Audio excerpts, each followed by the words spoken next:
Parents inherit rights, right?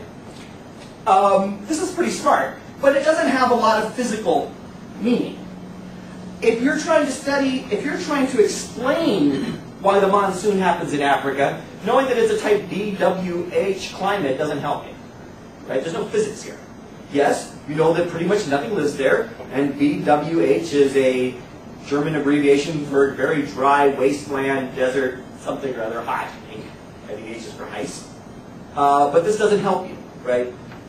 In terms of describing, if you want to know whether you want to buy some land in the Sahara and grow corn there, this is very useful, but it's not very physical. It doesn't really help. It also, by the way, doesn't tell you anything about the climate over oceans, right? Because there aren't any plants that live over the ocean. So it's a nice idea. It's in many ways brilliant, but it is not physically very helpful for like what we're going to be doing here. There's also all these latitudinal definitions, and by latitudinal definitions, I just mean we arbitrarily pick latitudes that will be the boundaries of these different regions. This is going to be a pretty arbitrary way of doing things like this, but it's common to say that like the tropics are the regions between 20 degrees north and south, with the subtropics being the regions from 35 degrees north and south, 35 to 20, and then 20 to 35. This also, by the way, gives rise to this definition of the deep tropics, where the deep tropics are between 5 degrees north and 5 degrees south.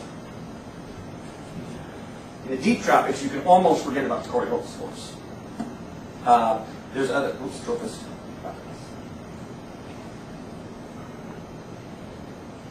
I like this because it gives us these vocabulary words to work with. Like, I like the word extratropical.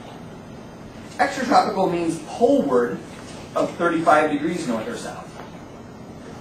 Extratropical doesn't mean more than tropical. Extra means as in beyond.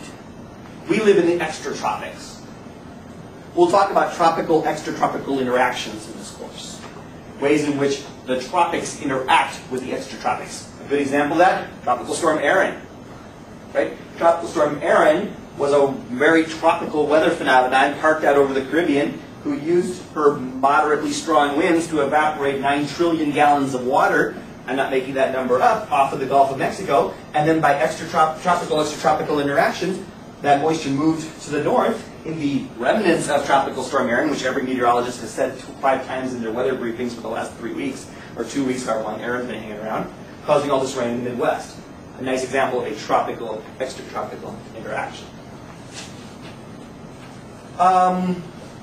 We also use this word mid-latitude. Like you say that Nebraska is in the mid-latitudes. And just to give you a rough sense, we're talking something like 30 to 60 degrees north and south. Once you're farther north than about 60, you're not really in the mid-latitudes. You're in a more polar region. Okay, these arbitrary definitions, does that mean that a hurricane that moves up to 35 degrees north is now a mid-latitude hurricane? Well, I don't know what this means.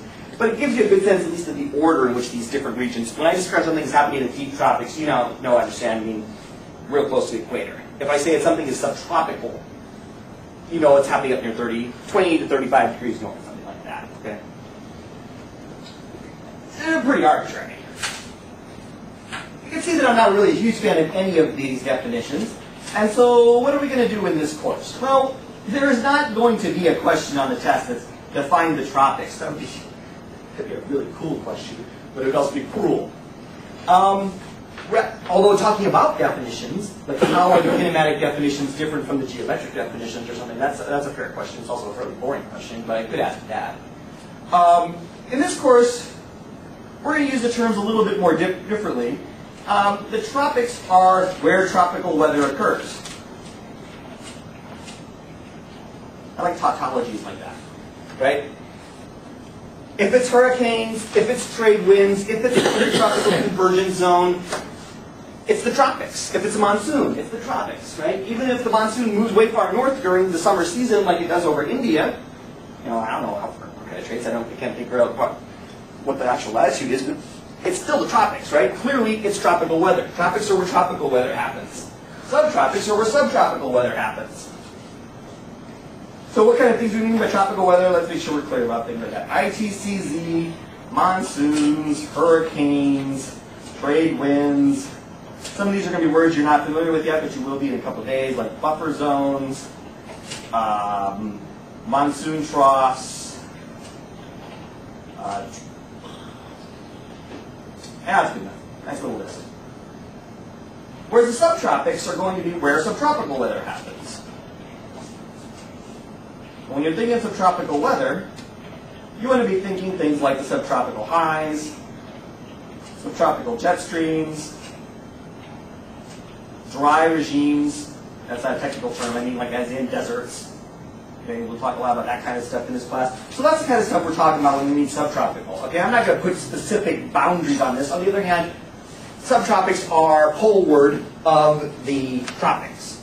The tropics are equatorward of the subtropical highs. By the way, notice these power vocabulary words: poleward and equatorward. When you're talking about tropical meteorology, you got to be willing to deal with southern hemisphere too, right? I mean, half the tropics are the southern hemisphere. So words like north aren't typically helpful sometimes, because north might be the cold direction in some cases, and it might be the warm direction in other cases, right?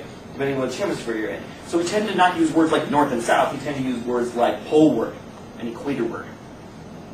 All right? East and west still work, but north and south doesn't really work when you have to worry about northern hemisphere and southern hemisphere. We'll get all bogged down in that in a couple of days when we start telling you the truth about troughs and ridges. If you think you know about troughs and ridges, either from your knowledge of intro or your knowledge of fancy upper division classes, you don't know nothing about troughs and ridges. We've been lying to you your whole educational career.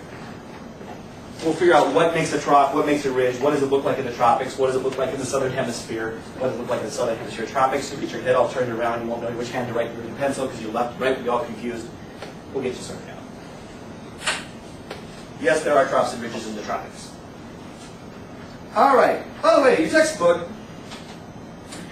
oops, that's not right, had some nifty definitions of tropics too, that I just want to put on just to show you that there are other ideas too.